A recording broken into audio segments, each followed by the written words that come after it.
Pojďme se společně podívat na včerejší obchod.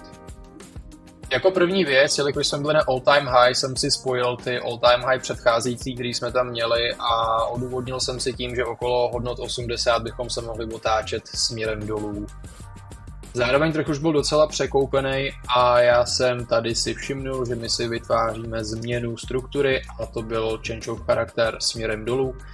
Následně pro mě byly zajímavé dvě FVG hodnoty, první byla okolo hodnot 66,51, následující hodnota, která tam byla pro mě od hodnot 75 do hodnot 72.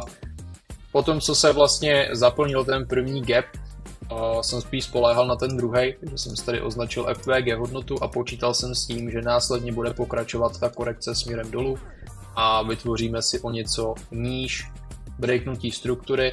Bylo tam i docela zajímavý sledovat tu reakci trhu a vlastně po vybrání likvidity při otevření NISE ze včerejška.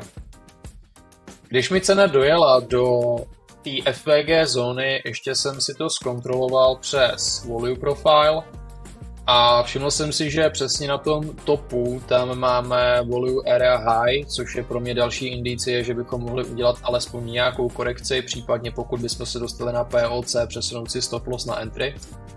Stop loss jsem si nastavil v původním měřítku nad předcházející all-time high, protože pokud by tam došlo k breaku, předpokládal jsem, že bychom mohli dojet někam na 2500, což je ta psychologická hranice, ale to se nestalo a následně ten obchod relativně pěkným tempem pokračoval dolů, až vlastně vzal take profit. Děkuju a sleduj dál.